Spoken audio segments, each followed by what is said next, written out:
My name is Mark Henson, and I do some painting and drawing and stuff. But I also like history, and I like knowing where I'm coming from, and I like we live in crazy times politically, and I like to motivate people to do the right thing, because I've been trying to do that ever since I was a little punk kid coming down here to the Haight-Ashbury in the 60s, and I got kind of aware of our political situation, and it's part of my life's work is to get people aware so that we can do the right thing in making a world that we all can live together in harmony and peace and love and, you know, all that hippie stuff. I truly believe in it.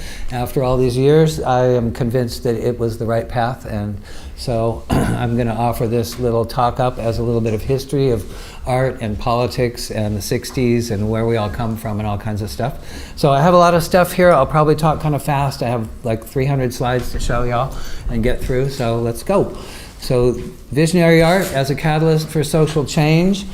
The term visionary art is a little vague. It can mean a whole lot of things, and lately it kind of means some psychedelic or imagery from the inner spaces and stuff is kind of what it is meaning at the moment in the contemporary times. But actually it can mean any kind of art where an artist has a nice clear vision of what they want to do and just do it without thinking about it or without worrying about whether it's a fine piece of art or anything. They just go for it and make whatever's in their heart to create. So I want to take that attitude, because we're going to cover a lot of different kinds of art here, and I think even art that doesn't necessarily look psychedelic or cosmic or anything, but gets us motivated to do something good in our lives, is as visionary as anything else. So I'm an older guy. You know, I came of age in the 60s was when I went to high school and stuff. So what we learned back then about art was that art could be anything. So my first slide here is Marcel Duchamp. It was the ready-made, what he called a ready-made. So he just went out and bought this urinal and put it in the gallery, signed his name to it, and said, "This is art, folks," 1917. So this became the defining term for how art of the 20th century was defined. It's whatever the artist says it is. So it could be anything. So what happened was we got kind of commercial. By the time the 60s rolled around, advertising art, this is by Andy Warhol, was kind of like seen as the equal of any kind of fine art from ages past. So Andy Warhol was one of the exponents of this. So he did these things as silk screens in his art factory in New York City. So the pop art movement was when I grew up, this is what I learned art was supposed to be. This is by Wayne Thiebaud, who was one of my teachers in college. Mm-hmm. He did, you know, pictures of candy and pieces of pie and stuff you might see in the candy shop, in the counter, and very lush painting and beautifully done work, but nevertheless, it doesn't really say a whole lot. Roy Lichtenstein did a lot of artwork based on comic books. Comic books are very popular, and of course they inspired every little kid wanting to be an artist that you first learn how to draw some comics.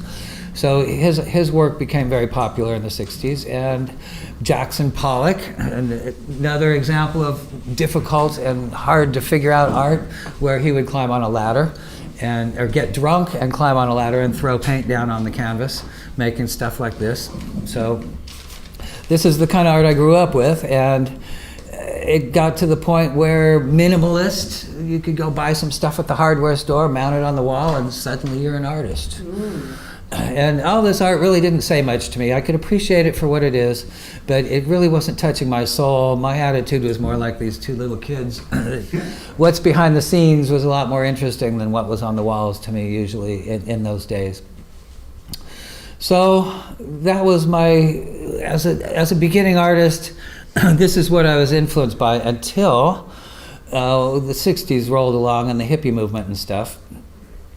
So things were getting weird. We started out with television and The Perfect Family. This is Ozzie and Harriet. A few of you might be old enough to remember this TV show, but it was a sitcom about the perfect American family. Mm-hmm. And so this is what we're supposed to look like back then.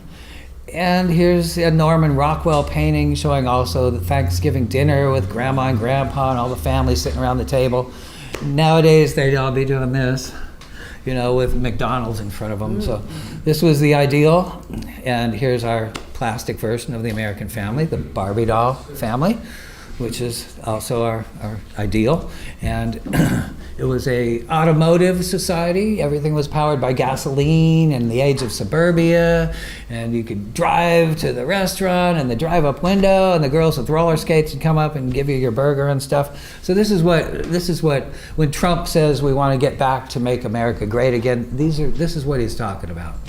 And to all of us who grew up in this, it was like kind of boring and stupid. We were looking for anything else that was more fun, because what was really going on behind the scenes was there was the threat of atomic war. Mm-hmm. And this was the Cold War, and there were alarm systems, and every week the sirens would go off to test out the alarms, and people were building fallout shelters in their backyards.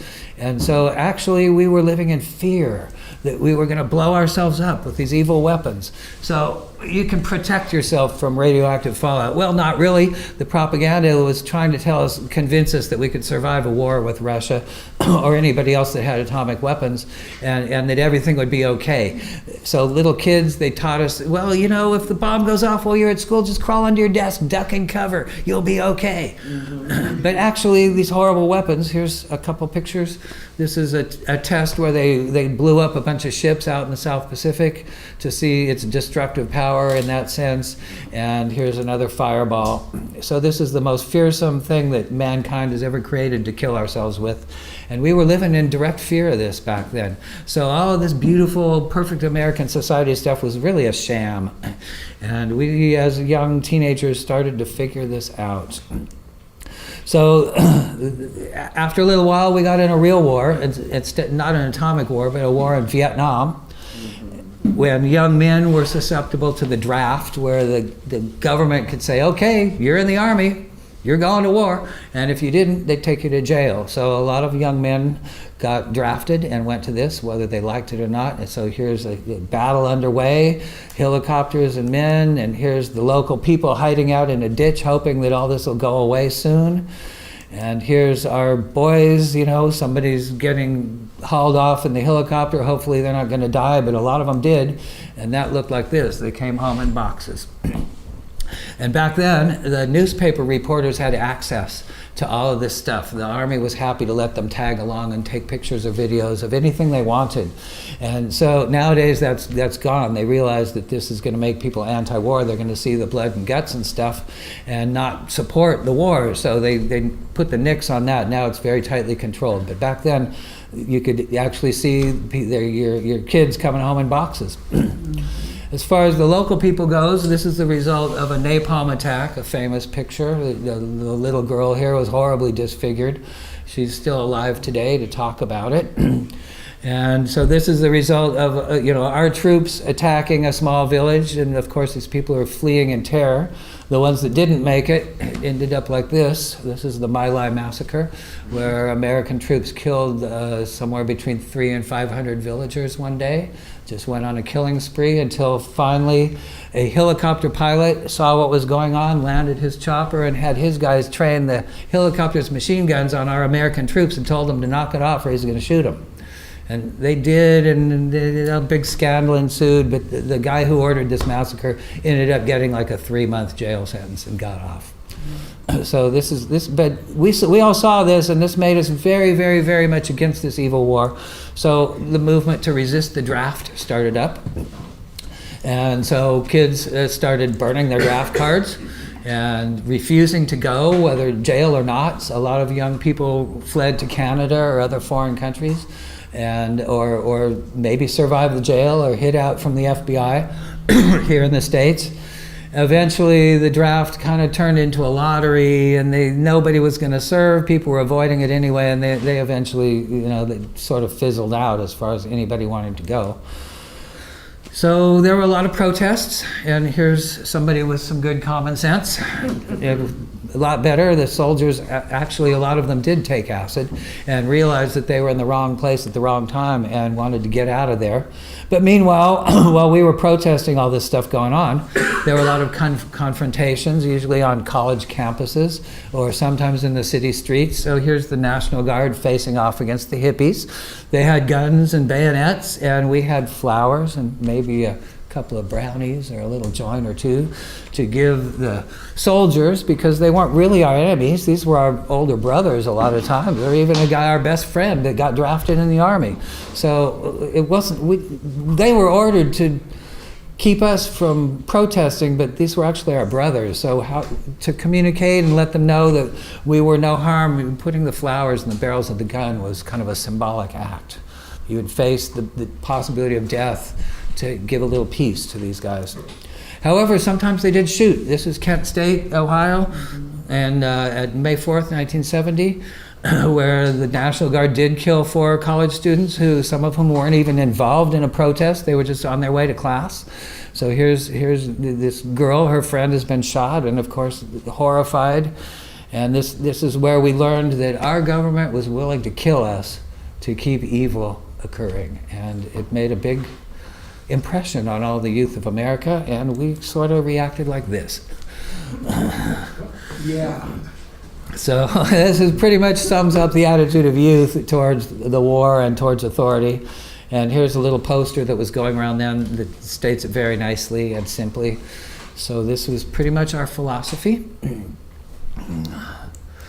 At the same time as, you know, kids going into the army, there was a struggle for civil rights and free speech on campuses, free speech in the streets of our cities.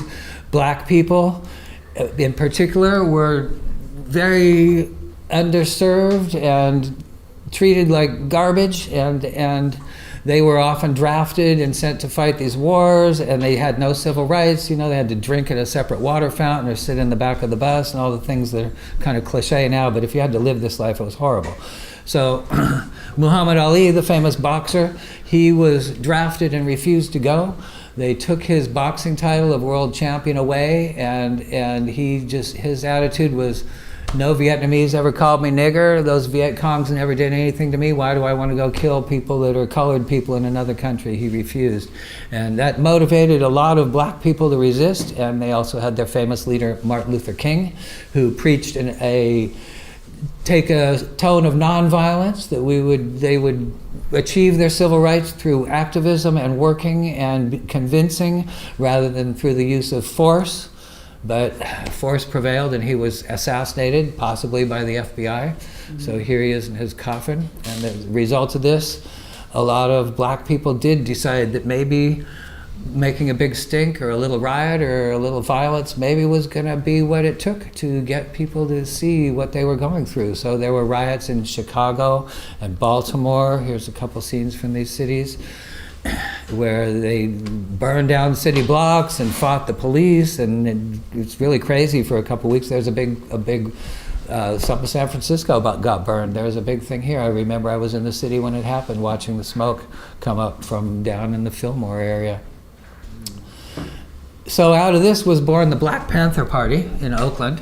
This is Huey Newton and Bobby Seale, 2 of the founding members, and they decided that they would carry arms openly to protect themselves from the police while they were activating the community to get together. And so they were regarded as terrorists, and there were some incidents where they were shot at and killed, and where they shot back and killed, and most of them ended up in jail, but not all. And they were able to successfully initiate some community programs of educating their children and feeding the children in Oakland, and actually did a very good amount of community work to build the black community there.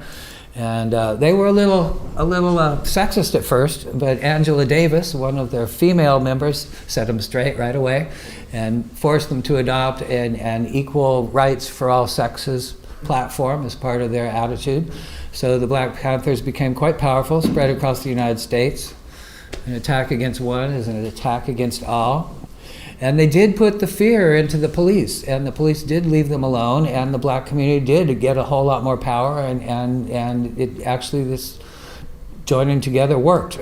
So they had their own propaganda department.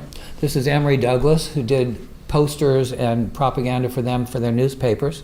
So here's a couple of his pieces.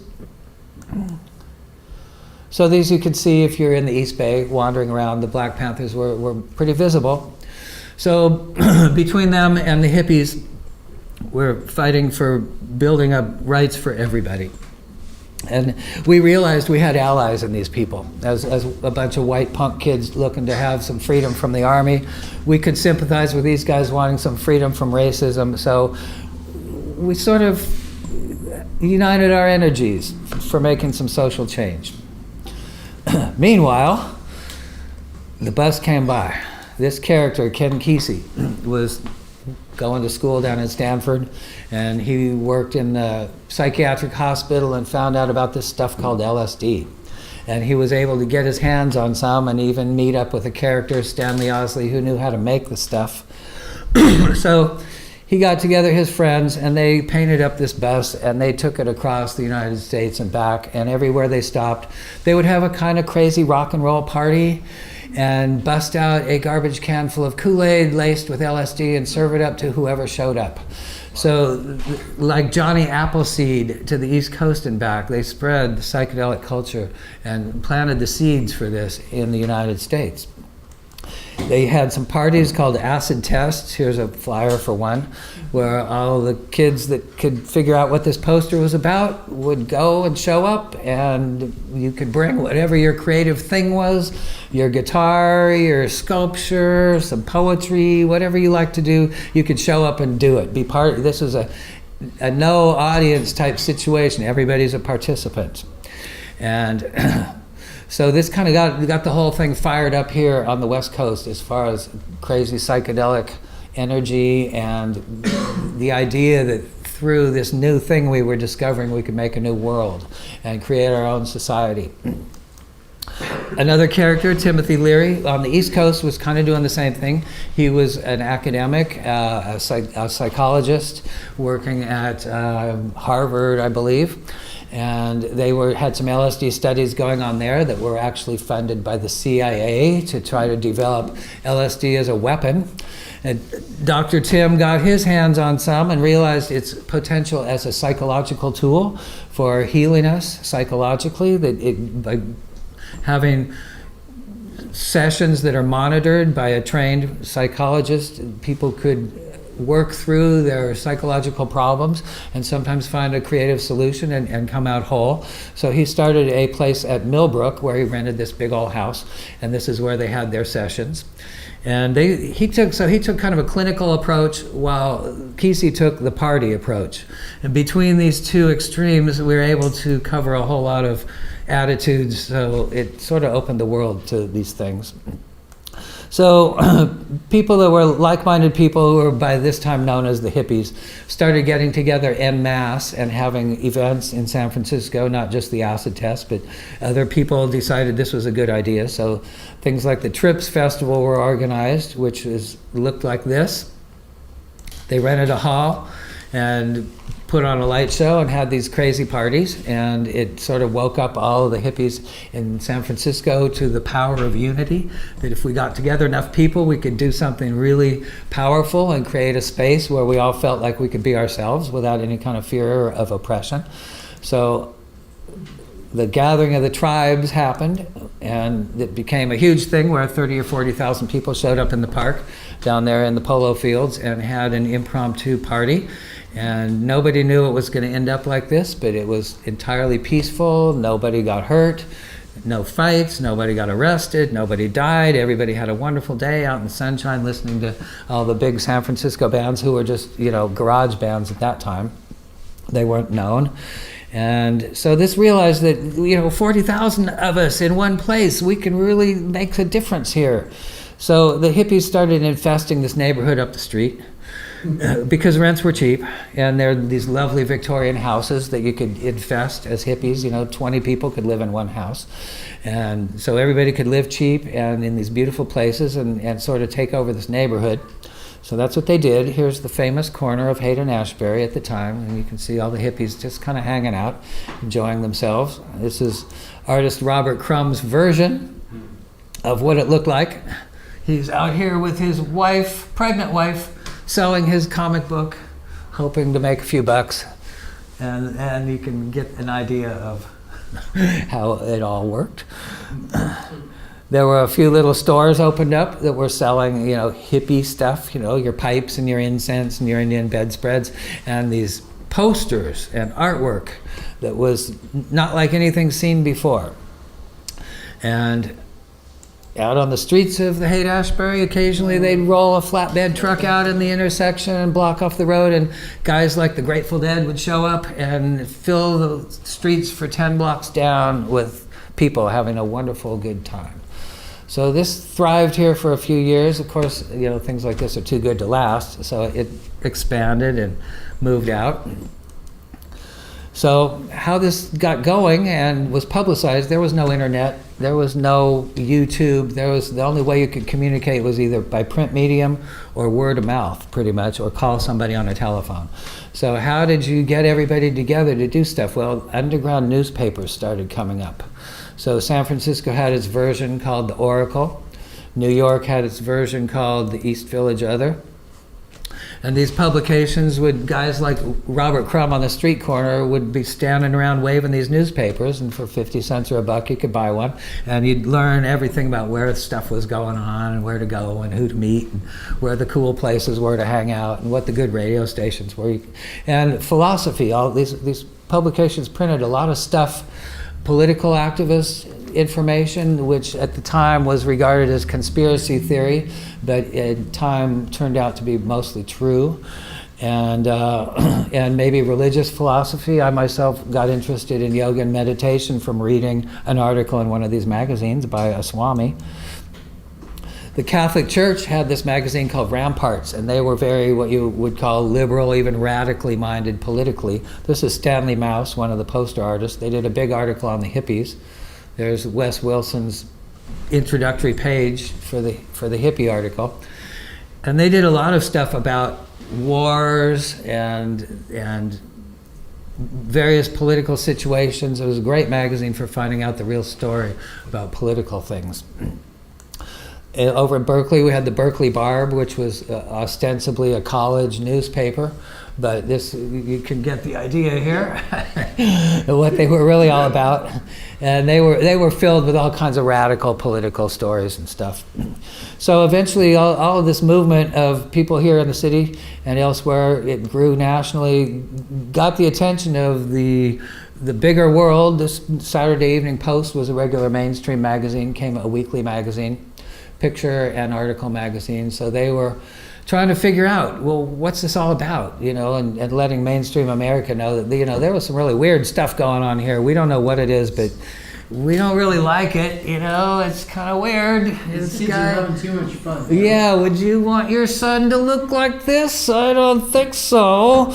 But they wanted to know about it, and Life magazine, kind of a compadre to Post, did an article, this is in 1966, March of 66, on LSD and the exploding threat of the mind drug that got out of control. Well, yes, and this article helped a lot, because all of the kids in all the high schools across America saw this magazine and looked at that and looked at the pictures inside and said, wow, where can I get some? And a few months later, they had this one, another one about LSD and LSD art, where they showed all the rock and roll posters and some crazy environments the artists had made and stuff, and light shows and the things the hippies were doing. And this one really put it over the top for me personally. I was able to convince my parents that, hey, I want to paint my bedroom. If you guys just buy me the paint, I'll do all the work. And they said, okay, and they gave me $20 or so, and I went out and bought some fluorescent green paint and some black paint and painted my room a bunch of swirly psychedelic stuff. And my parents, of course, were horrified. But a few years later, my mom's friends were, can we go see your son's room? I heard it's really weird. My mom was giving tours. So anyway, this went mainstream enough that hippie art appeared on the cover of Playboy magazine, and at the other end of the extremes, Mad magazine. So this is from '68, a couple years later, but Turn on, tune in, drop dead. Drop dead. Alfred E. Newman, well, he needs a haircut and maybe a shave, and still the same old guy. So this whole psychedelic art thing, it hit the streets in a big way. You could walk up and down the street here, and in every shop window there would be posters like this one advertising the Human Be-In or any other event. These things would be in the windows or stapled to phone poles, and they usually didn't last very long because people really liked them, and the only way you could really get one was to rip it off the phone pole or ask a store owner if you could take it out of the window. So this hippie art was appearing, and also it started coming out as comic books. Robert Crumb started this one, Zap Comics. This is issue number 0.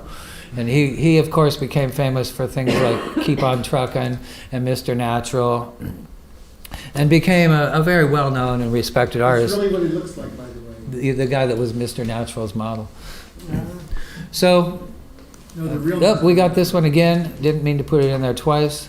So basically the essence of all of this publication stuff was we were going to horrify regular America and seduce their daughters. This is, so this says it all quite completely. So this is the beginning of what is now known as the culture war, because these guys were so horrified by this guy that it had to do something about it. We have to legislate or pass some rules or, get this under control or something.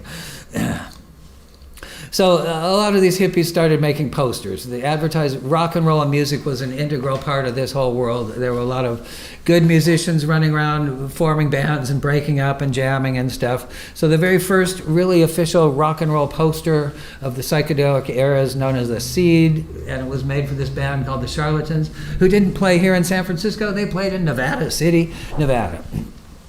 But this is the first poster they call... Huh? Virginia City. Virginia City. Sorry. Yeah. She knows. Here's the expert. She was there. Anyway, they played the Red Dog Saloon, which is still there, sort of. And this was the start. They came back to San Francisco, and all these other guys started making posters for the rock and roll shows. These are known as the Big Five. The most well-known ones, we have Alton Kelly, Victor Moscoso, Rick Griffin, Wes Wilson, and Stanley Mouse. And Stanley and Wes and Victor are still alive. The other two have passed on, unfortunately.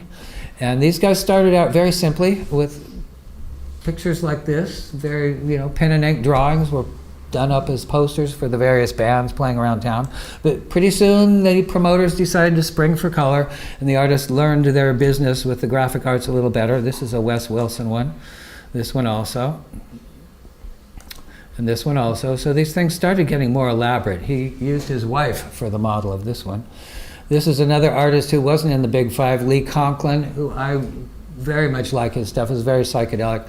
This one was later reworked as an album cover for Carlos Santana, which you might remember. And here's another one by him, and another one by Lee. So his stuff was really nicely weird.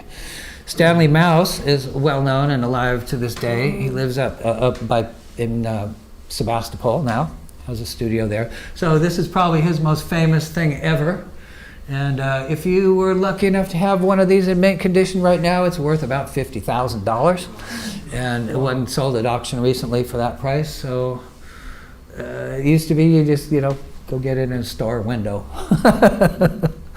So Stanley is very prolific, and he used a lot of Art Nouveau motifs. This was actually based on an Alphonse Mucha picture from the turn of the century that he reworked. He would do this quite a bit. And here's another one by Stanley.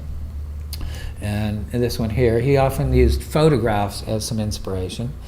Victor Moscoso, living down in the Mission, he was very good with this, using his colors to create this optical thing. By picking the right colors, complementary colors of similar value, your eyes can't quite focus. So he was really good at using this method to create very psychedelic effects in a very simple way. So here's some of Victor's pieces. And this one's based on a painting by Van Gogh. So a lot of these artists were aware of their art history and what their provenance, where they were coming from, who their ancestors were. So this is showing some respect to that. Sometimes they collaborated. This is one by Victor Moscoso. This one here is by Rick Griffin. This one's by Rick Griffin, another guy. And this one here is another one, almost as famous as that Grateful Dead one. One of these will probably set you back $30,000 or $40,000 if you're lucky enough to get one. Here's another piece by him. I myself was very inspired by him because he's a meticulous technician, and I just love his imagination as well. So sometimes these artists collaborated. This one is a combination of Victor Moscoso and Rick Griffin worked together on this one. Same story with this one here. This one here. I saw that show. This one here? Here, I'll go back. Previous show. You saw Jimmy here? Yes. You lucky this exact dog. show. You lucky dog. With so Dino. jealous. Dino put everybody to sleep. Yeah. Well, who don't, you're there for Jimmy. And the Buddy Miles Express. So sometimes these artists work together. This one, all 5 of the big 5 worked together on this piece. It's kind of this came out in 87?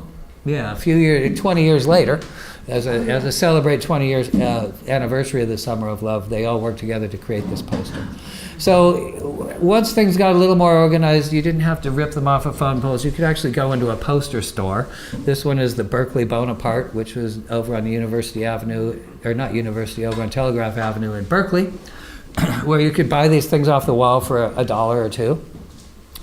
And some of these artists became well known enough that the record industry and mainstream advertising and commercial artists were realizing that this was something new and exciting. So Robert Crumb got to do this album cover for Big Brother. Stanley Mouse and Alton Kelly got to do this one for the Grateful Dead. Rick Griffin did this one for the Grateful Dead. So in a way, these things that started out as completely underground got into the mainstream. This stuff still goes on, lives today.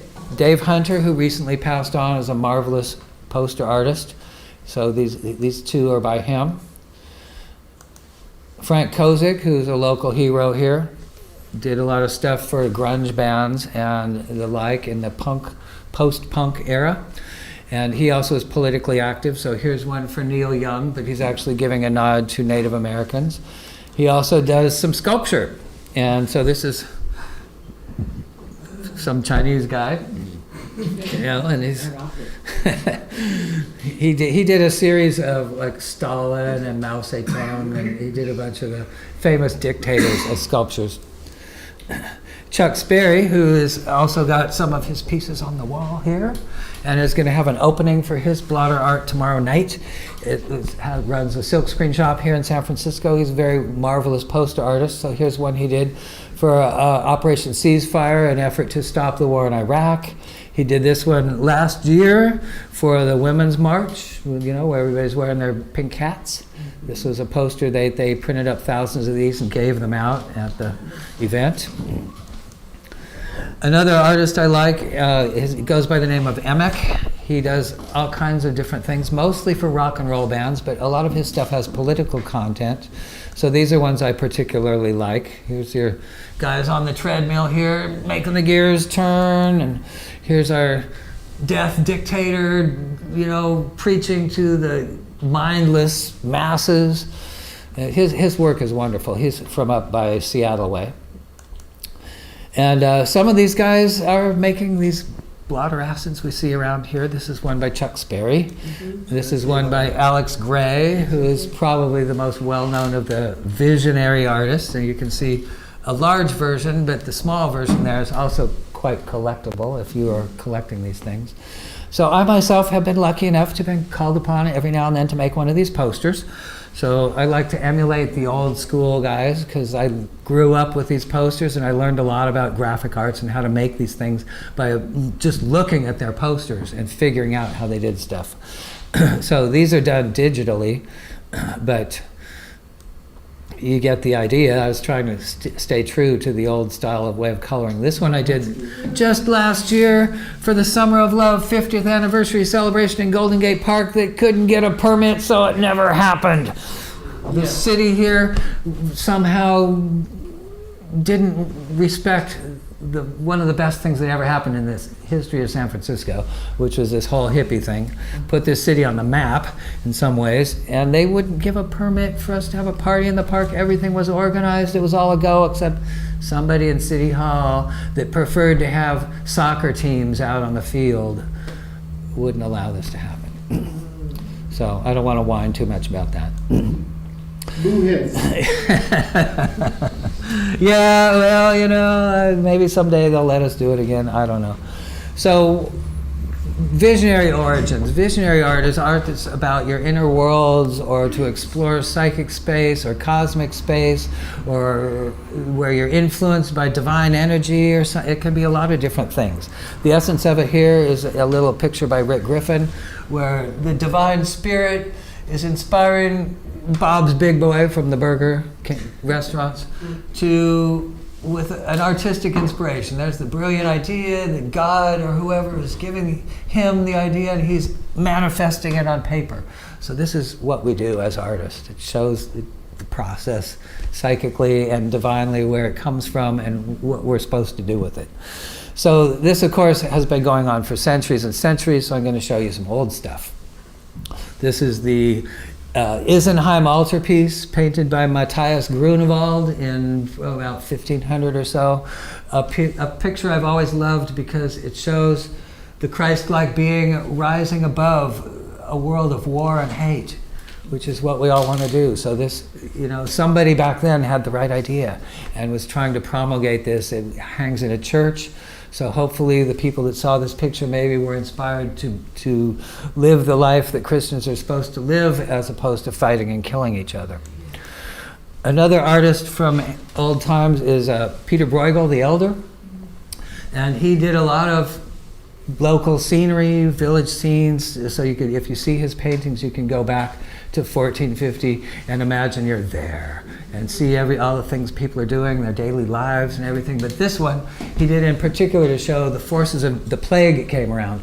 So the forces of death, war, and plague are rounding up the humans, killing them off and shoving them in a little box and packing them off to hell or somewhere. An awesome picture that, because there's so much crazy stuff going on, it's irresistible to somebody like me that likes weird stuff. And another artist of those days was Hieronymus Bosch. This is from his famous piece, The Garden of Earthly Delights. It's just a small detail, but you can see the amazing power of imagination this fellow had. And every artist is entirely jealous that we can't just think of this stuff all the time. So he is a big inspiration to anybody that calls himself a visionary artist, because this guy was a true visionary. He saw this stuff and painted it.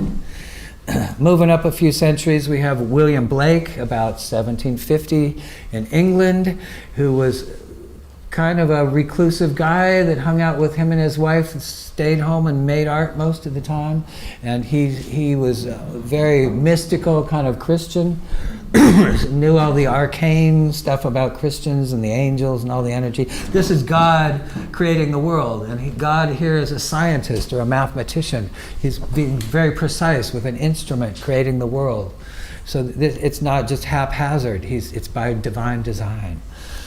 And here's one of the angels. I forget which one he is, but he's leading us into the light. Okay, moving up a little more. This is Jean Delville. He's from about 1870. He had these wonderful, crazy images. This is called Satan's Treasures. And it's a little hard to see here, but I guess old Satan there is standing over this crazy chain of beings, and they're swirling off into some kind of damnation. He was very much a mystic and had his own mystical society that he worked with, kind of like Theosophists or something, kind of a little cult. Here's another piece by him. Wonderful stuff. He had a big exhibition in Brussels last year. Another artist who, at the same time period, was a graphic artist, Gustave Doré. Mostly he drew stuff right on a block of stone, and then the lithographers would come in and work it over to make prints, or he would draw directly on a wood block or a metal sheet, and engravers would make this stuff, and he would print them out. He did Bibles, he did the Dante's Inferno. He was basically an illustrator, but his sense of the mystic and divine and making his images have life was extremely good. Another one from the same time, Gustave Moreau, living in Paris, made these. This is John the Baptist, the apparition of John the Baptist's head before Salome. She had him executed on a whim, just because she could, and he's coming back to haunt her. Good. And Gustave Moreau is kind of a a natural born crazy guy. I actually have been to his studio in France and seen his work, where you can see all these pieces in his big, beautiful house. He had a little money in his family, so he had a big house in Paris that he filled up with this stuff. And the upper floor was all one big art studio. It's an amazing place. So if you ever go there, check this place out. So here's another one of his more complicated pieces, and showing, divine spirits and all kinds of crazy stuff. And I have to give a nod to the next group to come along a little later in time. This is about 1870, 1880. These guys were called the pre-Raphaelites. And I don't want to try to explain all of that, but they did a lot of art based on Arthurian legend and old Viking tales and Shakespearean stories. So this is the Lady of Shalott from an Arthurian legend, and this is Ophelia from Hamlet, the play by Shakespeare. This is by John Everett Millais. The last one here, got to tell you who it was. John Waterhouse painted this one. Marvelous paintings, very detailed, very rich, very sumptuous, full of all kinds of magic and mystical stuff. I love these guys. So moving up to the 20th century, at the turn of the century we had urinals. Well, there was some reaction to that. Surrealism, a movement based on art and imagery and things that you see in your dreams. Your dreams are irrational. Stuff comes and goes. You don't know what it's all about, but to paint a picture about it might be interesting. So Salvador Dali became the foremost proponent of surrealism. This one is called Persistence of Memory, and a famous piece because of the limp watches, and time is a vague thing. And we've got a melted face here. It's kind of hard to tell, but that's what it is. And this is another one called the Hallucinogenic Toreador. This is made towards the end of his life, but sums up a lot about those who like psychedelics can relate to this picture quite well, because it forms all kinds of things. If you look at it right, you see a lot of things besides what's immediately apparent. So these guys were kind of my influences, artists I liked and respected when I was trying to figure out what I was doing in life.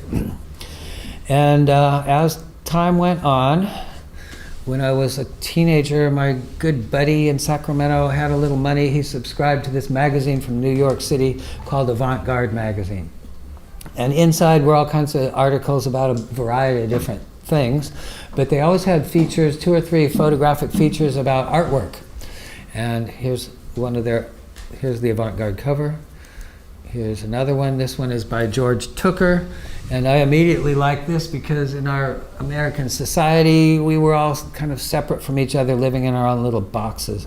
So his work, here's another piece by George, kind of showed the isolation and the loneliness of our society, that we were, going through our lives but not really relating to each other, kind of as automatons, or in our own little private world but not really relating. This magazine was full of good art. So this one's by Ernst Fuchs, who is the leader of what is known today as the Magic Realism School of Vienna. And amazing guy. He lived to be 85 years old. He died just a couple years ago. I was fortunate enough to meet him briefly before he died. And he's the mentor to any of the European fantastic artists who worship him as their granddaddy. A crazy guy. He used to run around in town in one of his 3 Rolls Royces filled with beautiful women and drinking champagne and carousing around town. And of course the local conservatives hated him for all this because he was kind of putting it in their faces, but he actually was so respected that when he died, they gave him a funeral in the biggest cathedral in Vienna. A full fancy funeral.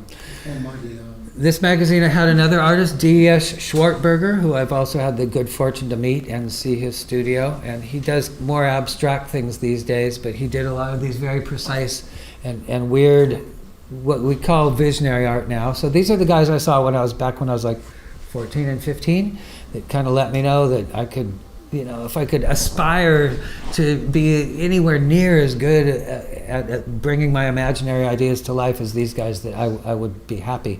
This is Robert Venosa, who was a student of Salvador Dali. Got to hang out with him and learn from him for a number of years. And he also studied with Mr. Fuchs. And Mati Clairwine was also in the same kind of gang in Europe. And this one, of course, you all know from the Santana album, the Abraxas album, which Robert Venosa, the guy we're just looking at, did the lettering for. And Mati Clairwine had a studio in New York City, and he hung out with Andy Warhol, and all the glitterati of New York were his friends. So he made this room full of his paintings that was kind of like a chapel that you could go in and look.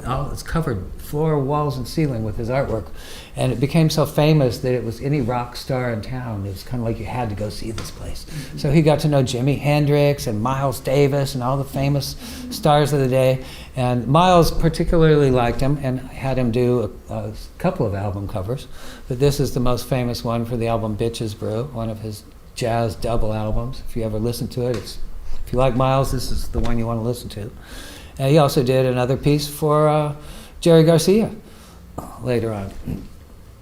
So these were my inspirations, and aside from these trained artists, there were a few other things I liked, such as art by crazy people. This is by Louis Wayne, who slowly but surely went nuts, and he was a cat fanatic. So he did many pictures of cats. He started out with little illustrations for like child's books where the cats are happily playing and having little tea parties and stuff.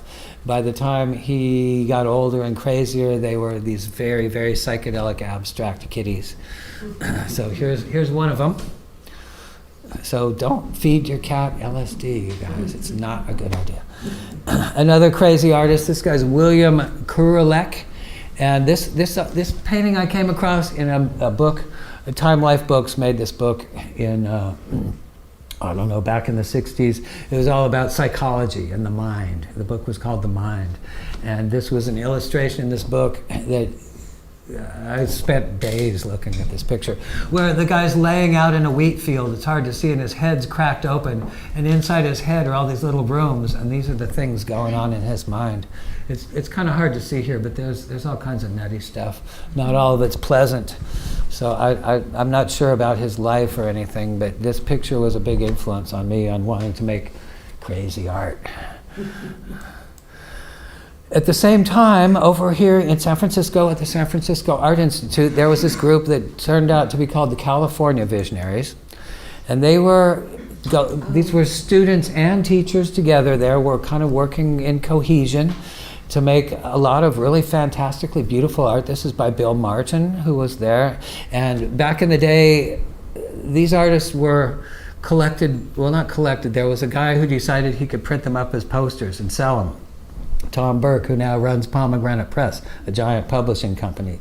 So he printed up these art by these guys and stuck them around all the little poster stores and record stores. And it worked pretty well because his company was a big success. But he brought these guys to the world. And this poster here, if you didn't have any rock and roll posters, you wanted to collect these ones. So when you were high in your little get high den back then, you could look at these posters, stare at them all day and be fascinated.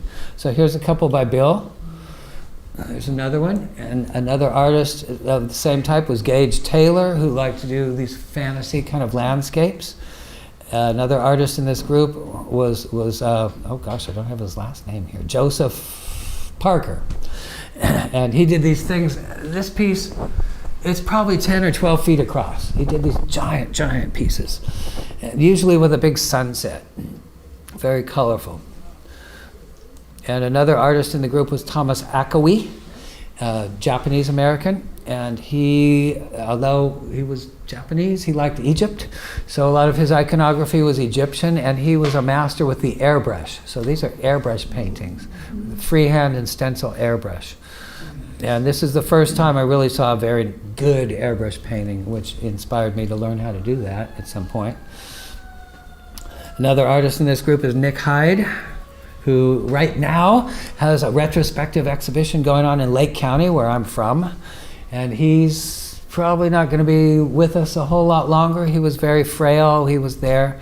But he did these really crazy psychedelic stuff. This one's from the 60s. This is his girlfriend, Beth, and how she maybe looked to him while he was tripping very hard. Not all these guys were guys. This is Josie Grant, a woman here in San Francisco, who was one of the stronger women artists of the time, and she still is active here in the city and has a business making murals.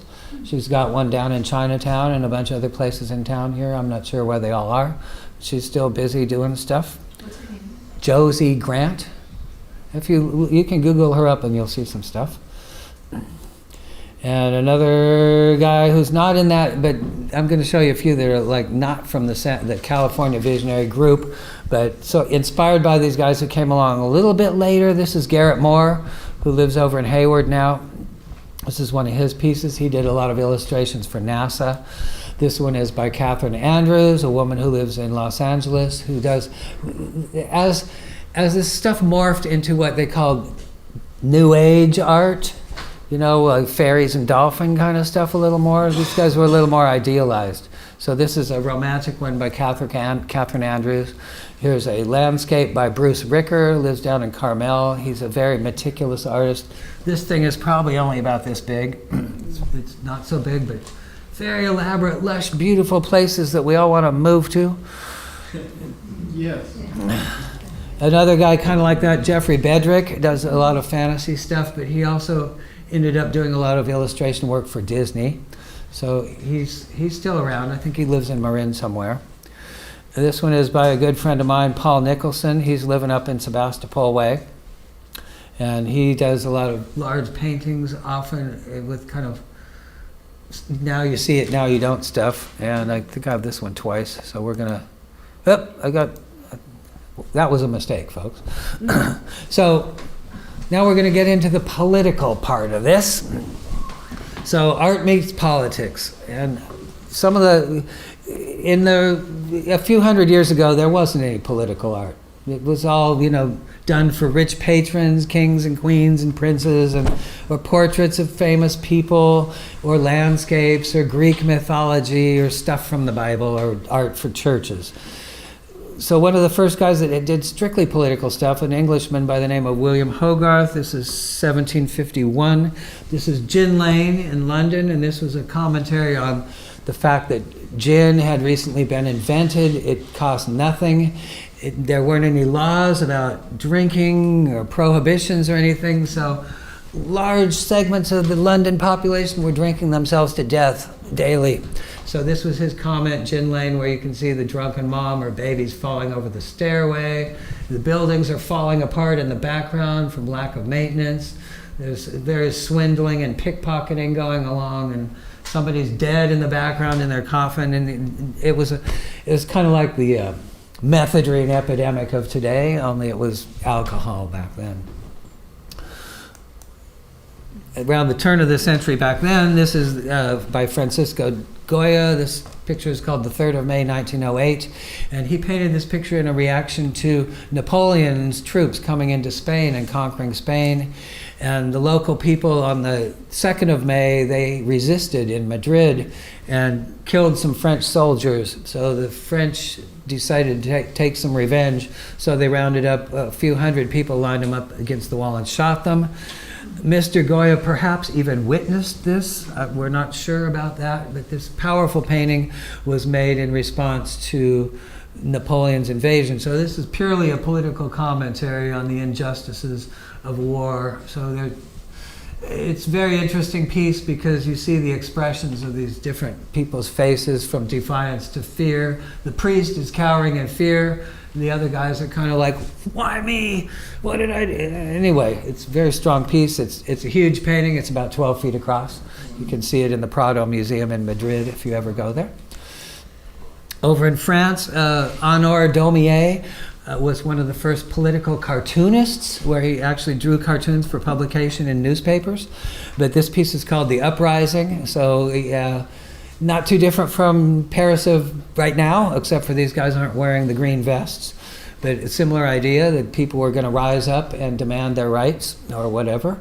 And so this piece is about that. He did a lot of political cartoons lampooning the regimes. After Napoleon, they went through a few kings, and then another Napoleon, and then some more kings. They couldn't quite figure out that they wanted to be a republic yet. So he had a lot of food for political cartooning and stuff. Over in London, the time of Charles Dickens, this is by Augustus Edwin Mulready, called The Uncared For. And it's very sentimental, but when we hear about the poor little batch girl and starving children in the streets, it was a reality back then. Thousands of people froze to death every winter. And little kids were left out, orphaned or kicked out of their houses, or their home life was so abusive they had to run. So here these two kids are trying to survive on the streets, while in the background a poster is proclaiming the triumph of Christianity. So there's a bit of sarcasm involved. George Gross, a little bit later, the German Expressionist period in the 30s between the two world wars, did a lot of political commentary. This one here is kind of a similar theme. This is the poor, starving, small person. And the rich guy, the fat cat, he's got it all here. This is holding it all in and not sharing anything. Champagne on the table, and he's got all his money and stuff. That's how it was, how it is still. This is another piece by him where he's commenting on, these are the veterans of World War I, crippled and living on the streets, dogs fighting for dogs for their food, and prostitutes trying to lead them on, and the rich people living the jazz age life, and the contrast between the rich and the poor. Another one of the German expressionists was Otto Dix. This is his piece showing trench warfare in World War I, the horrors of war and how evil and bad it was. So that in Germany, actually, while they organized World War I, it all happened in France. None of the fighting took place in Germany. So he wanted to show the German people what actually they had given the world and how horrifying it was. And Pablo Picasso, when the Spanish Revolution happened, it was the first time that anyone was bombed aerially with seriousness. The German Air Force doing the bidding of Francisco Franco, who was trying to take Spain away from any kind of democratic ideals. They bombed the town of Guernica and killed a lot of people, and this was Pablo was a communist. He wasn't going to have any of this. He moved to France and painted this picture and said he was never going back to Spain as long as Franco was in power, and he kept his word on that. This is a very powerful piece, though. It's about 20 feet across, 10 feet tall, maybe even bigger. Huge painting, and it's his comments on war and evils of war. So not only were some artists reacting negatively to war, but also art can be used politically as propaganda. So in the Soviet era, Stalinists and Leninists produced a lot of art. Soviet artists made a lot of art, and mostly it's proclaiming, the glories of communism under their rule, which of course was a facade. It wasn't so good. Here's Papa Joe himself. The youth of Russia, inspiring the youth of Russia. This guy actually is a mass murderer responsible for about 40 million people dying. Horrible guy. So this is putting spin on it, make Russia great again. and on the other side of the world, the same thing's going on in China. This is the great Chairman Mao leading the masses. This is another one where the Chinese workers are going to build their own world. We're going to build the communist paradise here in China. So these posters are all to try to get everybody working hard to create a new country. It actually worked pretty well. China did become a modern country rather quickly. And in spite of all the horrible oppression and evil ways they did it, they were able to become a modern society. And this one I threw in just because whoever this propaganda artist is, he had a good sense of humor. Because if you look at this, the last girl in line here, her clothes are a little transparent. If you look close, this is maybe red propaganda or red pornography. I'm not sure. It's just kind of interesting picture. Maybe if you are a good fighter for the revolution, you'll get benefits.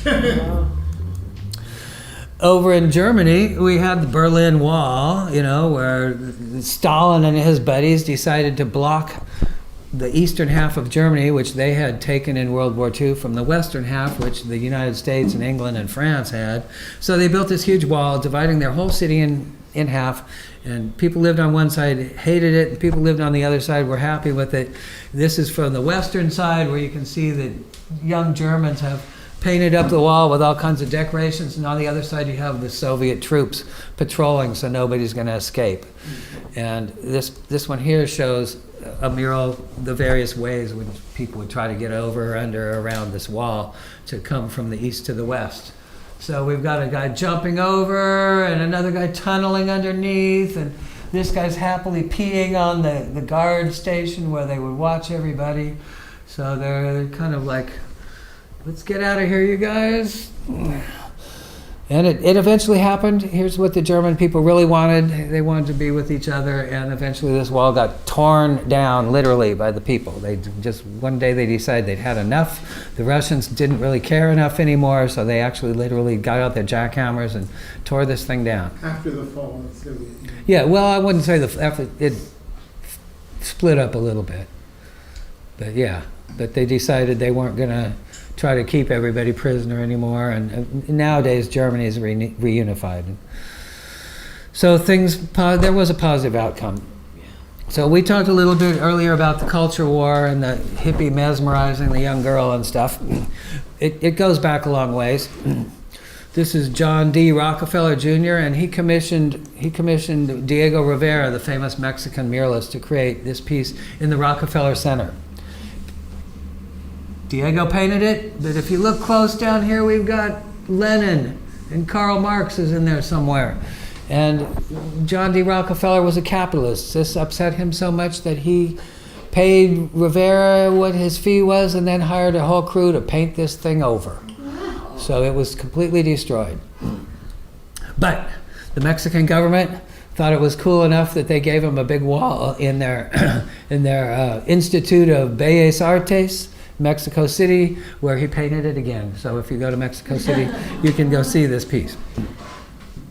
So that's kind of the start of where, capitalism and politics were going to censor an artist or keep him from being himself. And so even though they paid him and hired him, this is Jesse Helms, used to be a senator in North Carolina. And I don't know how Aunt Jemima got in here, but he was an evil, evil racist. But he had a personal vendetta against this one artist, Judy Chicago, and this is her piece, The Dinner Party, which about 1,000 women worked on. Her issues were feminist issues, and she wanted to celebrate the famous women of the world, so she invited them all to a dinner party, and to make the place settings and everything, she invited about 1,000 women to create the plates and the dinnerware and the place settings, and the placemats are all embroidered. It's a beautiful piece. But old Jesse Helms actually had Senate hearings against this artist and was threatened to defund anybody that would support her or give her grants, that they would immediately lose their federal funding. So he had a personal vendetta with Judy. This is Attorney General John Ashcroft from the first Bush administration. No, you said it right the first time. Ashcroft. Well, anyway, he was so upset about the statue of Justice in the background that he spent 10 or 20 grand of taxpayer money to create special curtains to hide her, because he didn't want to be photographed like this with bare boobs in the background. That was too much for him. So he spent all our taxpayer money hiding this thing. So to sum up this part, things get censored, it's stupid. Things still get censored on Facebook, it's still stupid. Especially, boobs for some reason are like the cutting edge on Facebook. So I wanted to keep this short, but there's guys that you can go cut out male boobs and stick them on your girl Facebook picture, so that if they say, well, you can't show this because there's female breasts involved. No, these were from men. We got these nipples off men. But anyway, it's still going on. But to sum up this little section, really, we should fear no art. Art is good, and fear no art. Fear governments that ban art. That's really how it is. Art. We're here to enlighten people and make y'all feel good and wake you up, and show you the truth. And there's nothing to be afraid of there, unless you're doing something bad to begin with. Mm-hmm. So, one of the things, if you're any kind of political artist, We want to take back our world. We have to, this is our world too. We own this place, and so we need to act like it. So yeah, we're not here to be polite. We're here to make some statements. So some of the artists around have been doing that. This is Shepard Fairey, who's well known for all kinds of stuff and a big success in the art world. But he started out as a street artist, sticking up little stickers here and there of his pieces until finally he got a little recognition, and then he got a little more money, and then he could get a bigger studio. He worked up to being one of the big boys now, but he still has kept his political roots. So this is The Flowers and the Barrels of Gun, a direct reference to the picture I showed earlier of the young man putting the flower in the gun barrel. He got hired by the Obama campaign to do some Obama posters, expressing our hope that this guy was going to do us right. Well, it didn't work out entirely right, so he had to do another version of when the Occupy folks came around. So he did the Guy Fawkes here, and the Occupy movement in general was a great thing for artists. It gave us some political stuff to talk about. The Occupy guys opened an art gallery right across from the stock exchange in New York City. If graffiti changed anything, it would be illegal. So they were big inspirations for a lot of different art and posters. So Occupy Wall Street, Occupy Sisterhood, Occupy the Streets. Occupy is gone now, or it's evolving into the next thing. It's not gone. So the reason it was there is still here. Rich people have everything and poor people have nothing, and we would like to have a little more balance in our world, because if somebody's missing out, there's going to be a little anger and resentment. So if we're all sharing everything and have a little equality amongst these things, then we're all going to feel good, and we're not going to fuss and fight with each other so much. That's right. So occupying the streets, they have the Museum of the Streets. This is worldwide. There's all kinds of street art going on. And I'm going to show a few examples. This is one of the favelas in Rio de Janeiro, which is a slum where the poorest people live. So it started out like this, but then some artists got together and got a little money and financed painting up the houses, brighten up these people's lives a bit. Here's a little close-up picture. So this is kind of taken off in the whole world, where a lot of slums all over the world have been doing decorating and stuff like this. Here's another example. A photographer known as J.R. goes around to these communities, meets the people, the local people, takes pictures of them, blows them up to giant size, and puts them on the walls in their homes. Here's another one, a stairway in one of these favelas. It looks very nice and Japanesey, but it's actually in the midst of a big slum. Over in Yemen, where right now there's a horrible war of starvation going on, and women are very repressed, but a few brave souls will actually get out with their paintbrushes and paint something about love, even in the midst of a big war and while they're being starved to death. Here's another picture. This one's from Kabul in Afghanistan, where it's not too different, where these women are bravely getting out. Women aren't supposed to express themselves in any way there. So these ones they're risking their lives, actually, to go out and paint these murals. Here's another one. And here's one of our brave artists here. And what she's showing behind her is very taboo. You can see the woman's hair. And she's carrying a symbol of music. And music was forbidden there by the Taliban, who are ruling the place. And so she's a taboo breaking woman there, cutting edge in a society that's horribly repressive. Another famous street artist is Banksy. He's known for all kinds of shenanigans, but he does wonderful political art. So here's the army's being patted down instead of the other way. And here, instead of throwing a bomb, he's throwing flowers. And this guy wants change. He doesn't want money, he wants change. And here we have some soldiers, tacitly saying, hey, we don't want to fight or kill people. We're gonna guard. The one guy's guarding the other guy so he can get the peace sign painted on the wall. Mr. Banksy pulls all kinds of crazy big mega stunts. He created this place called Dismal Land over in England. He rented out an abandoned lot and created this whole fake Disneyland where things just aren't quite right. He went to the West Bank and rented out or bought this building and called it the Waldorf Hotel. So you can actually go there and rent a room and hang out upstairs, and here's the wall right on the other side between Israel and Palestine. So you can look over the wall from the upper rooms and see guard towers and empty land and the whole kind of barren thing. This is his comment that if you want to actually go experience life in an oppressed place, you can go stay in the walled-off hotel. Go online, you can book a room, it's there. Another really cool thing that's happened that's kind of related to street art is a warehouse revival, where warehouses and big empty commercial spaces are lying around, as Walmarts go out of business, or Sears and Roebuck. What are you going to do with these big box stores? How can they be utilized for something cool? Well, these guys called the Meow Wolf Collective, a couple of hundred artists, managed to get some .comer guy to give them a couple $1 million, and they bought an old bowling alley down in Santa Fe, New Mexico.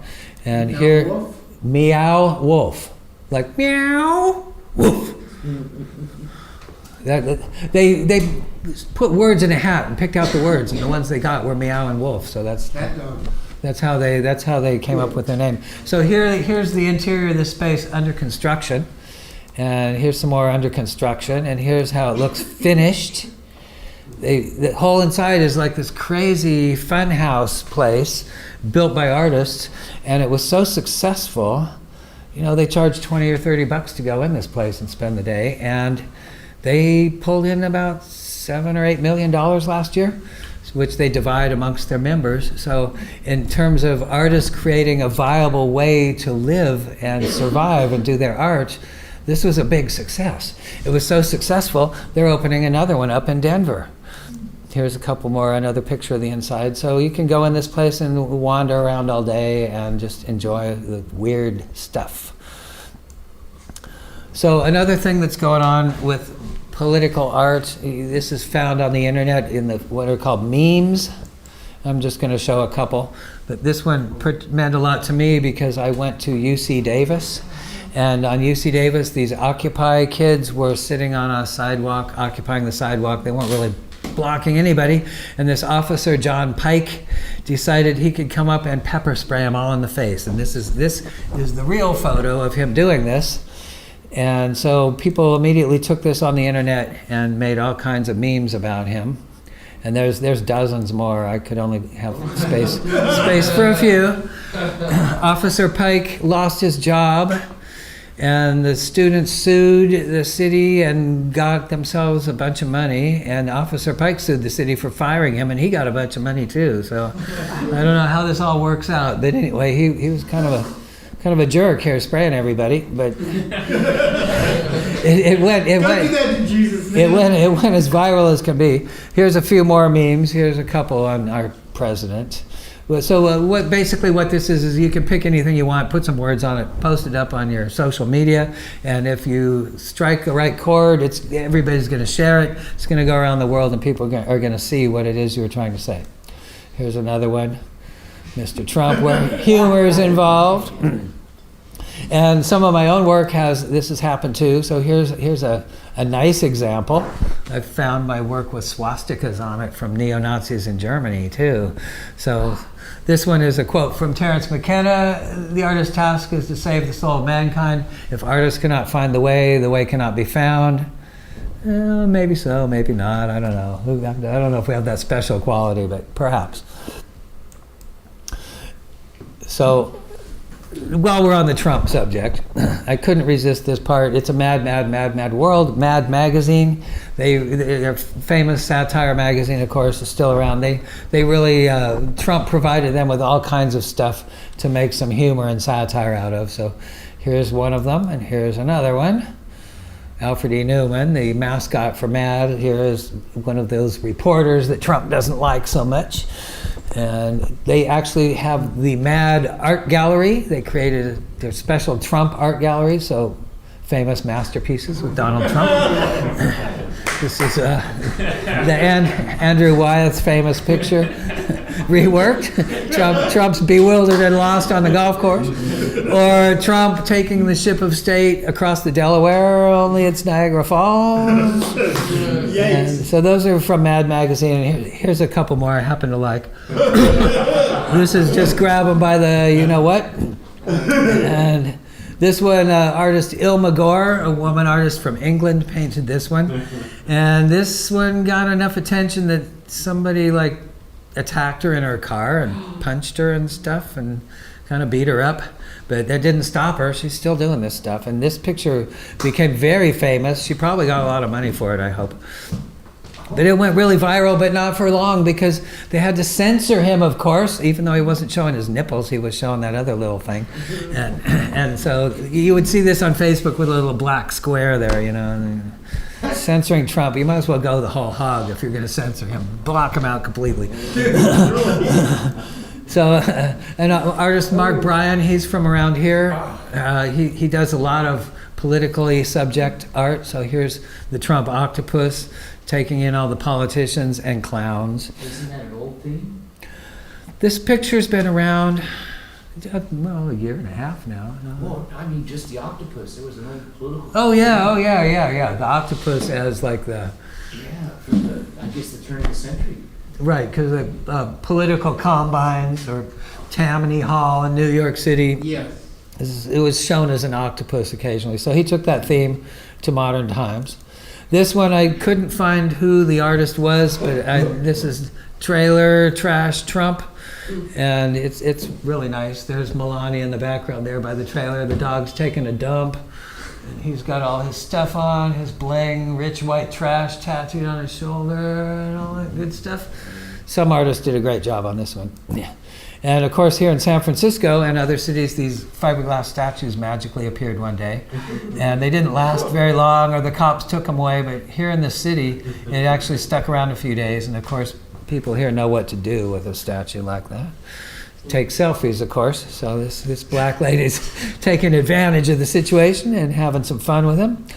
This idea still lives. Just recently, these started popping up all around New York City for people walk their dogs on the streets there, and so these are for like dogs to relieve themselves on. And there hundreds of these popped up around New York City. So one of the other ways we can take back our world, advertising. It's very pervasive. It's all over the place. It's really bothersome. It's hard to get away from. It's almost impossible to get away from. Somebody's always trying to sell you something. So Mr. Banksy had a comment about this, and I'm going to read it to you. It'll take a couple minutes.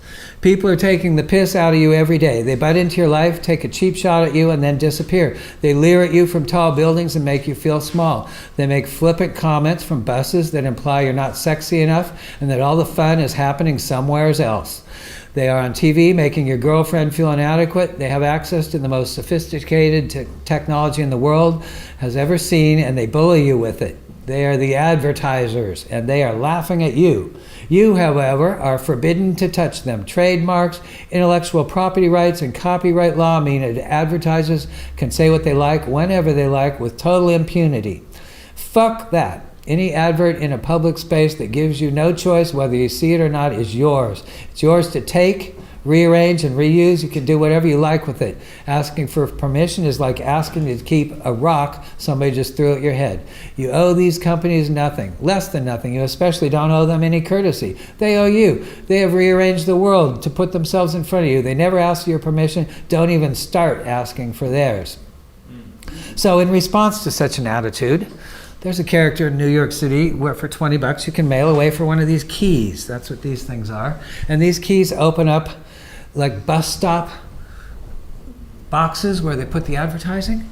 So if you want one for San Francisco, you can say, I live in San Francisco, here's my $20. They send you a key, you can create your own posters and go around to the muni bus stops and put your own art in there. So he's sold these at a couple of art fairs where you could just buy them right off the shelf. Here's advertising shits on your head. Here's where somebody did this. And here's a couple of people doing it, and they put on their orange vests so they look like they're city workers, so nobody will question them while they're out about their business. And taking this idea a little further, another group, city buses, have advertising around the tops of the city buses. So here they're telling you it's okay to do it. Removing, replacing, and defacing advertising is not vandalism. And in the next one, they actually tell you how to do it. Here's your instructions. So here's what a city full of advertising looks like, Times Square in New York. And well, it's kind of pretty in a way. It's actually a bunch of crap. You know, they're trying to sell you stuff. Everybody's trying to sell you shit. Well, Sao Paulo in Brazil, they banned pretty much all outdoor advertising and big signs on stores and all that stuff. So here's their city today. Looks a little gray, but if you look close, here's a before and after picture. It looks a lot nicer, doesn't it? But they didn't want to be completely gray, so they started up a lot of public art projects where they actually pay and hire street artists to do big, grandiose things. So this is the museum of the street, where under the freeways, each little piece of cement is painted over. Or they hire people to do big buildings. Here's, a 20, 30-story building. This artist is Eduardo Cobra, does these. He actually does this around the world now. This one I particularly like, by a woman artist, Mona Karen. Plants living on the side of a concrete building in the concrete jungle. So the people of Sao Paulo have got the right idea that they can decorate their city the way they want instead of letting advertisers tell them how they're going to do it. So here's some contemporary artists I'm going to show you that all are working with political subjects. And this one is by Guy Colwell. And he showed this piece in a little gallery over off Columbus Avenue down there in San Francisco, North Beach. The owner was Chinese. She put this picture in her gallery, and some guy was so offended that he actually beat her up. And she was so scared by this, she closed her gallery. So this wasn't what Mr. Colwell intended, of course, but the art was strong enough to evoke this kind of reaction. That who can say? He did this one also. This is our ravers and partiers, partying on while all around them all this horrible urban tragedy is going on. So this is a call to the youth of today to wake up and put down the drugs and booze and maybe turn the music down on occasion and start taking care of business. Another artist friend of mine, Russell Bruchet from Santa Cruz, does a lot of politically themed art. So this is Jesus in righteous anger, throwing the money changers out of the temple. And so even Jesus, it's okay to get mad a little and protest sometimes. There's another one, a post-apocalyptic world where McDonald's is a wreck, and the Native Americans have come back to their way of life. Another street artist I like a lot is Mir One. He lives down in LA, and he does mostly spray can art. So these are big murals on the sides of buildings down there. This one. And here's another one, kind of on an Iwo Jima theme, raising the flag over a pile of garbage. And here's another this is one of his later pieces. Here's Revolution in Washington, D.C. They're tearing up the police van and Department of Homeland Security, and they're burning the Capitol and all kinds of good stuff. He's a wonderful painter, full of exciting images. Another one I like a lot is Ron English. He's from back in New York, but he used to live in LA. And Ron's known a lot for the defacing advertising. He's been arrested innumerable times. So he would go find a billboard that was susceptible, look at what was on it, and then go back to his studio and make something appropriate that kind of wasn't noticed right away at first, and go out in the middle of the night and paste this stuff up. So here's a couple more. Forever Cool and Camel Kids. And he also takes this idea occasionally to a retail store where he'll make these fake products and sneak them into the store and put them on the shelf. And you might go in there and find a very interesting new cereal to eat in the morning. Sugar frosted smack, okay. Sugar coated fat, and Captain Crunch's starch and all that kind of stuff. So he's kind of a guerrilla artist, but he also is and he also likes to pick on McDonald's particularly. So here's Ronald McDonald after having a little too much McDonald's. Yeah, he actually has built like big life-size ones and stuff too. Ron's a very meticulous artist. He also is a very fine painter, so here's some of our American icons reworked in a sarcastic kind of way. Great painter. good friend of mine and compadre, and we've done a lot of things together and exhibited together, is Amanda Sage. And this her piece is called Anna Suramai, and this is a self-portrait, and this is depicting a situation where when the women of the world in various cultures get really fed up with poor behavior on the part of the men, they will lift their skirts and run at you and say, "Take it, the most powerful thing in the world, you came from here, deal with it." So this is her self-portrait doing this, and she's dropping the egg on the Illuminati down here at their corporate boardroom. So she was part of the Occupy LA movement, so she made herself a little dolly and rack so she could take this thing to Occupy demonstrations in Los Angeles. So here she is on the streets at one of these, and she took it that same night. She took it to City Hall in LA and marched it up the steps, and the cops actually let her take it inside and stick it up right in the lobby for a while. And so she's a very brave soul. Another one of my favorite LA artists is this guy Alex Schaefer, and he's kind of a plein air guy. He's not really political very much. He usually just does local scenery. But one day he was out painting a bank, and he decided he would burn the bank in his painting. And it aroused curiosity from some spectators, and one of them decided he was a terrorist, that he really was going to burn down the bank, and so they called the police on him. They came and arrested him. He had to go to court. He proved in court that he was not a terrorist and that he was just a painter guy, and they let him go and dropped the charges, and of course all the fame and publicity made him well known, so he put the picture up on eBay and got about $30,000 for it. Consequently, he painted a bunch more burning bank pictures. I hope he's doing good. But I also have to say that Alex also liked to go with chalk and go out in front of these various banks and copy their logo in some sarcastic way on the sidewalk in front of the banks. The bank guards would come out and tell me, "Oh, you can't do this, we're going to arrest you," blah, blah, blah. And they did. But he went to court over that and proved that chalk on a sidewalk is not vandalism. It washes off with water. So he actually won the right for any of us to go out in front of a business we particularly despise and write whatever we want on the sidewalk out front, and they can't do anything about it. So if you're feeling the urge, go for it. So here's another one by Mark Bryan, the guy that did the octopus picture. I got a couple more by him because they're so timely. It's total bullshit. It's Steve Bannon's feeding it to old Trumpy there. And here's the ship of state going down, the politicians leaving like rats. And here's another one, Trump on stage being manipulated by the guy behind, the Trump-o-matic. And I'm going to end up here with my friend Jessica Pearlstein. She lives here in the city. This is her vision of San Francisco of the future, where we're living sustainably with rooftop gardens and gardens in the streets.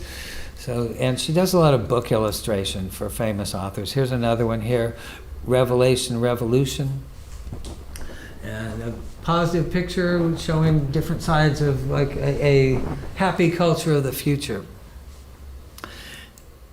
Another famous artist we all know who touches on political subjects sometime, Alex Gray. He lives back in New York. He often does these romantic and cosmic and anatomical and spiritual, beautiful pictures, but occasionally he does some political stuff.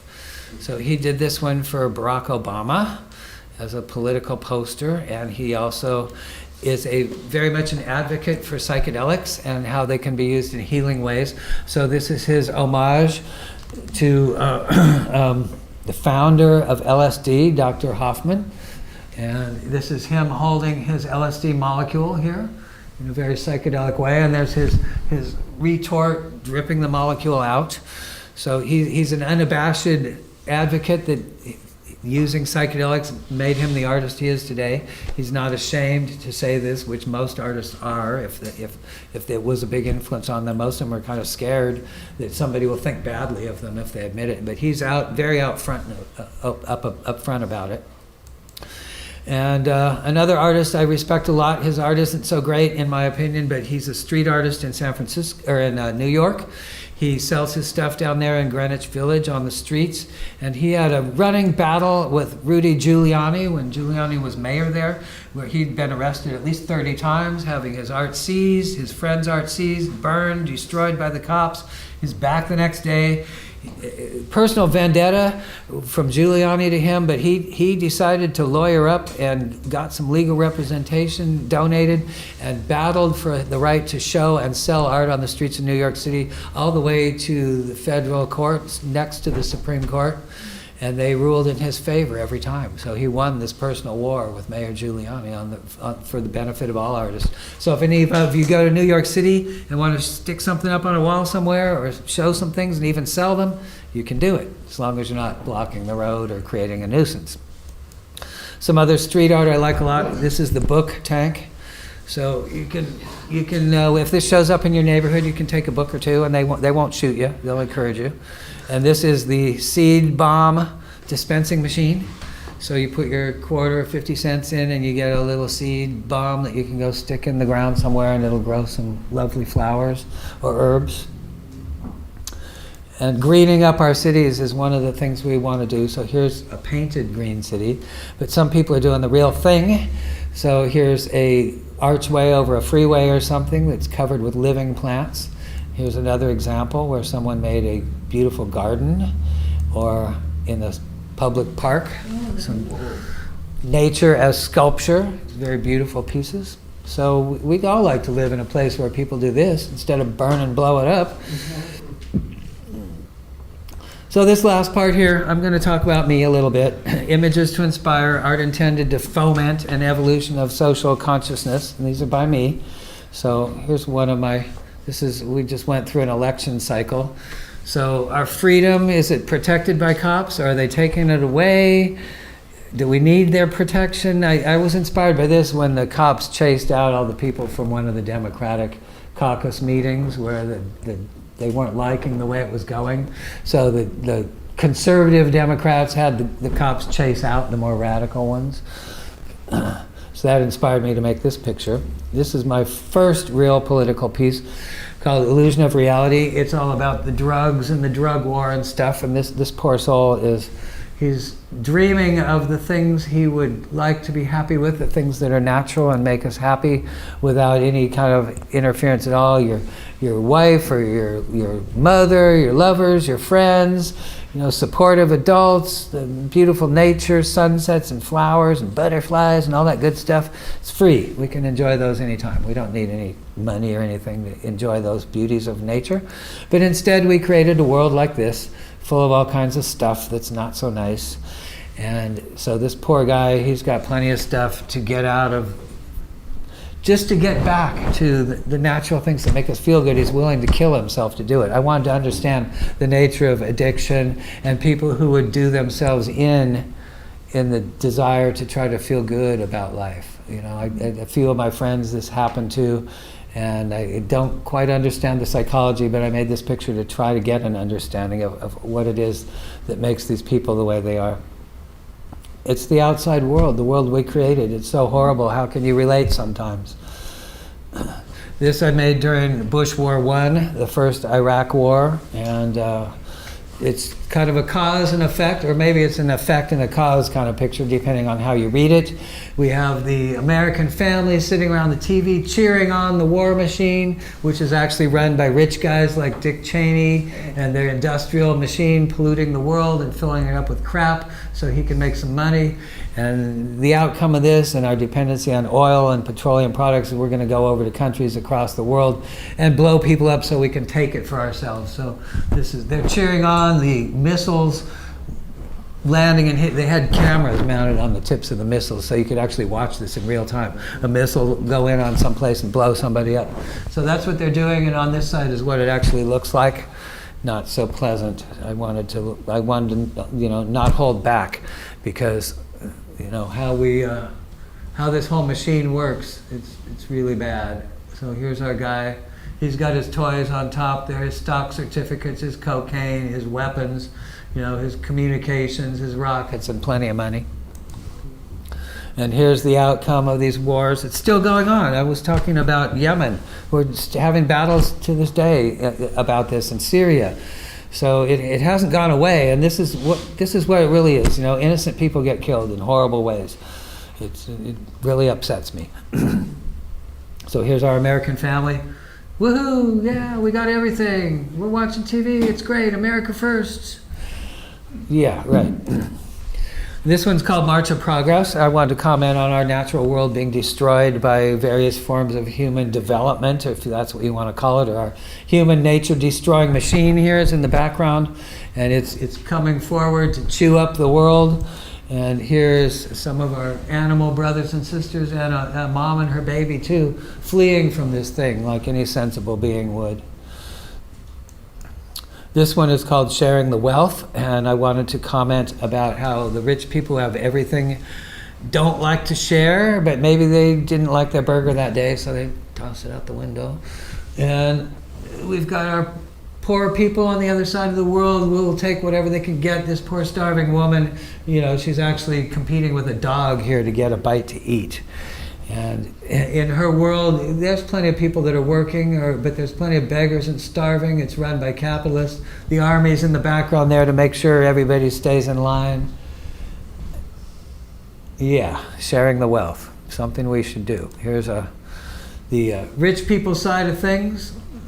It's so kind of Las Vegas-y and Hollywood-y and all this glitz and glamour and stuff. And over here is more the reality for most of the world's population. So the other side is built on this side, and these people suffer because of it. I wanted to comment. This one is called Wheel of Fortune, and this is talking here about how we are consumers. We're given all these false desires, sex and money and drugs and a nice home and stuff to drink and plenty of food and all the things we're supposed to work hard for. And in reality, the guys up in the upper left are the control. They got their hands on the lever. They're smoking cigars and drinking champagne and pulling on the lever saying, let's see how fast we can make this guy run before he falls off the wheel and goes down the tubes and gets ground up by the machine. And meanwhile, the machine is grinding up nature and churning out gold bricks for these guys to stick in their vaults. So this is the Wheel of Fortune, and luckily as an artist I've been able to escape this reality. Not everybody's so lucky, but I would hope that we can find out what it is we really like in life and try to pursue that instead of false needs that we're told we need to have. This one is called The Winner. It's about war in general. So say we have a big war. Okay, we blew up everything and I won. I'm the winner. Here I am celebrating. Woohoo! I got everything. I won the war. But what did you win? It's all blown up. There's nothing good there left. And if you live in Syria, it's kind of how they had a beautiful country. They have been having a war for the last 10 years or so. They destroyed all their buildings, all their antiquities, their museums, all their homes. It's all blown to hell now, and they have to rebuild the whole dang thing. And over what did they fight? I don't even know to this day, and I try to study this stuff. It's kind of a proxy war between big powers like Russia and the United States, but everybody else in there is mixed up, and religion, and Israel and Islam, and they just can't seem to figure out that what people really want is to hang out and have something nice to eat and drink and sell their crafts and have a little fun. So I was in Europe during the time of the big refugee crisis and had the chance to think about and start this picture. And so this is a refugee family fleeing the destruction of their homes.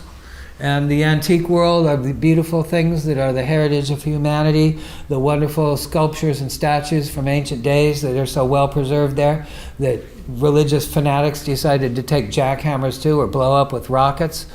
So the statuary and all the beautiful things are now in worse shape than ever, and any sensible person would want to just get the hell out of there. So these are refugees trying to leave their homeland and find a safer place.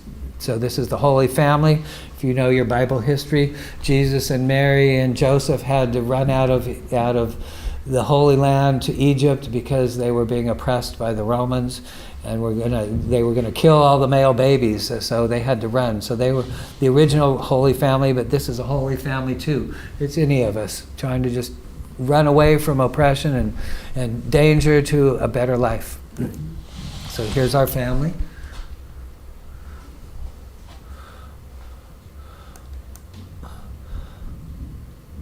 This picture I made as kind of a reflection of, looking at places like Syria and the Middle East and everything, that in spite of whatever we humans do, we could kill ourselves, but nature is going to persist. Our cities could go to ruin, we could be dead in the streets, but something's going to grow and eventually take over. So that's my optimistic nature here, rising up through all the wreckage. I also did a little series having to do with global warming, and in this bit, the global warming has already occurred. The oceans are 40 or 50 feet higher. So this is New York City in front of the stock exchange. A view from the Federal Building across the way there to the front of the New York Stock Exchange. I figured that the corporate types will realize global warming is a serious threat when they have to take a boat to get to work. So that's what this picture is all about. Yeah, but we've reconciled here. The boats are nice and it's all organized and the bridges between the buildings, so we're living with it. This one is Washington, D.C., same story. This is a view from the Washington Monument looking towards the Capitol. So the National Mall, where all the demonstrations and stuff go on now, is underwater. And a few boats are crossing in front. And there's a guy, well, I'll go back. There's a guy fishing right here off the Washington Monument and camping out there. This is the Lincoln Memorial, right around the corner from there. And the tourists are here in their gondola checking out the statue of Abe, and there's a mother swan and her babies are paddling across the foreground. So in the near future, maybe by 2050 or so, if we want to go see these things in DC, this might be the way we get there, to go see them. The same idea here in London. This is the Houses of Parliament, where there's a big bridge there now. It's underwater. And the lower stories of the Houses of Parliament are underwater. Excuse me. So this is how London might look in the near future. A good friend of mine worked several summers as a tree planter, and he inspired me to do this piece. This is called Restoring the Future. So this is also in the not too distant future, where there's a city in the background where the people are living, and this person is out planting trees. And the idea here is that we've learned to live in harmony with nature. So the mama cat here is with her babies. She's an ocelot, in case you're curious. And she's a little wary of the humans. You should be. But her babies are still able to play safe. And the woman is able to plant the trees without fear that the cat's going to attack her or anything.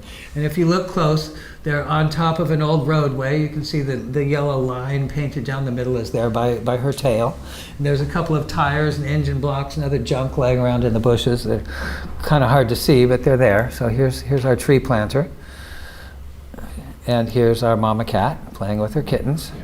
So hopefully in the future, if we do things right, we can prevent the mass extinctions going on and live in harmony with our animal brothers and sisters, how it should be.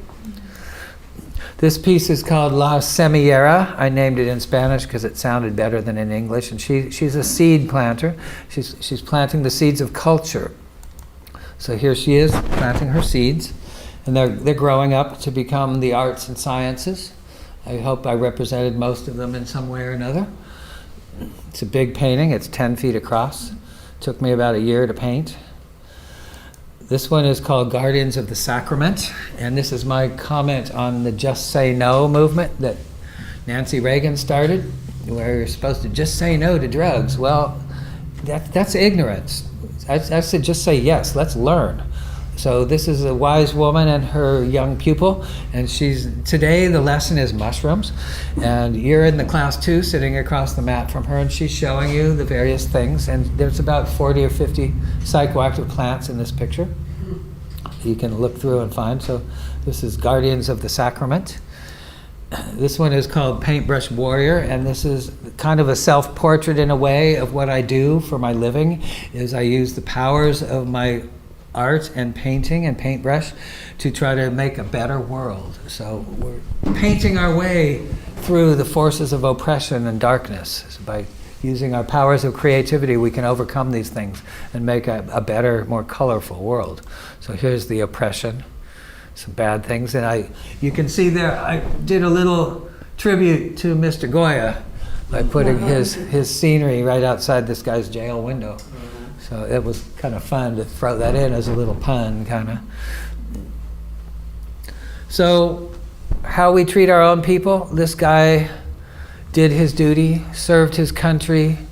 Whatever it was he did it, with the best of intents. And when he gets home, they treat him like garbage. Live on the streets. You're a homeless guy. We're not going to do anything for you. So he's here begging for a little food, and taking care of his little pet and trying to survive on the streets of Washington D.C. while prostitutes and politicians cruise around. He's got a Starbucks mug, it looks like. Kinda, yeah. I was playing with that idea. I didn't make it exact, just enough so a guy like you would think that. And this one here is called New Pioneers. This is probably my best known work. And I'm trying to show here the world as some people want it, and the world how we could actually build it today if we chose. And so here on the left-hand side, we have these people are in an active battle. They want to do this. They somehow think it's the right thing to do. They're blowing up their world and killing each other. And here's a more sensible person. She's decided to walk away from this young girl. She's got her stuff, and she's getting the hell out of there.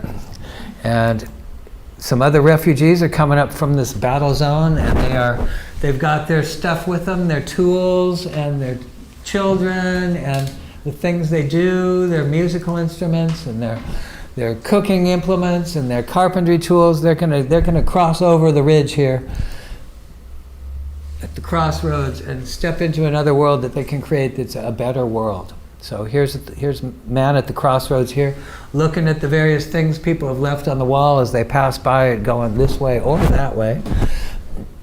It's your choice, folks.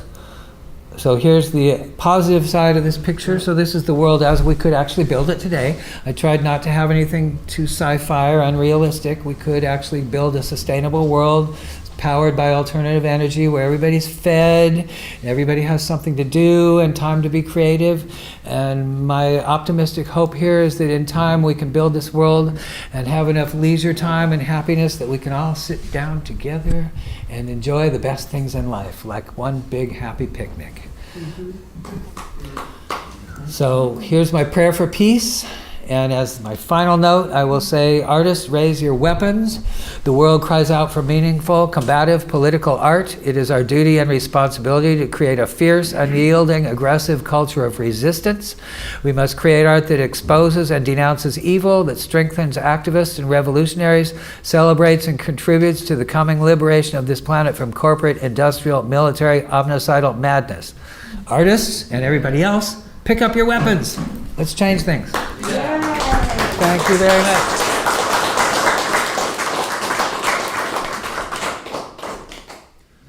So if anybody wants to ask me questions or anything like that, it's been a couple hours, you're probably kind of tired, but if you do want to, if anybody has anything they want to say or comment or talk amongst yourselves, this is the time to do that.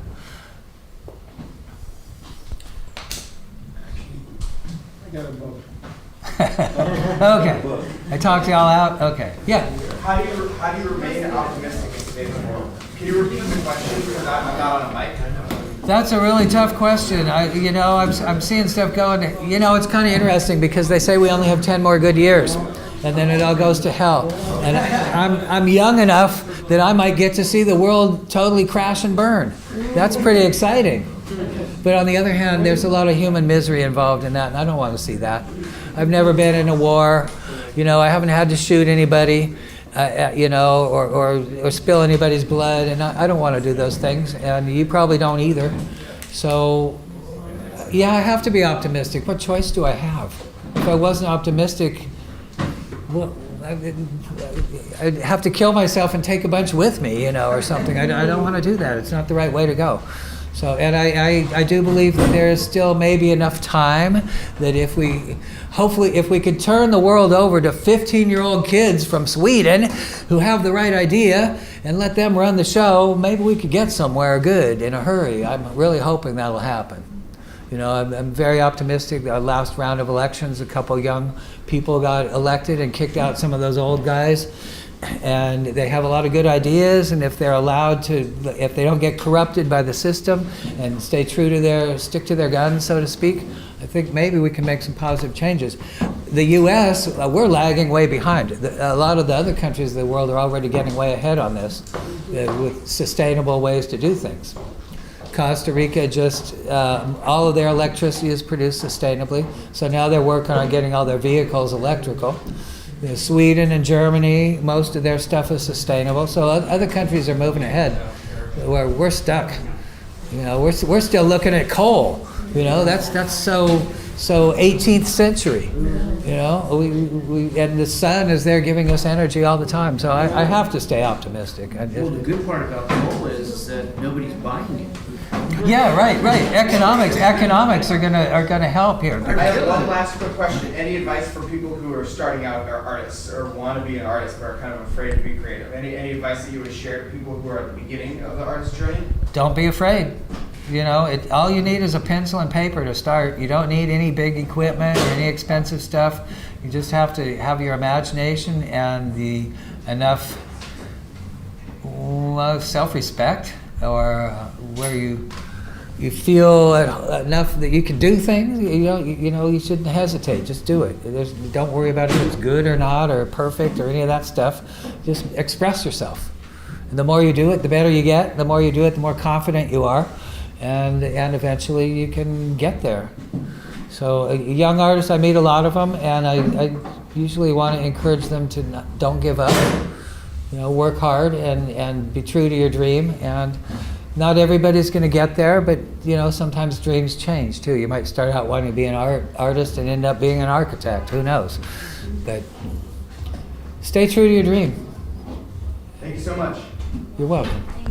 Thank you all for coming.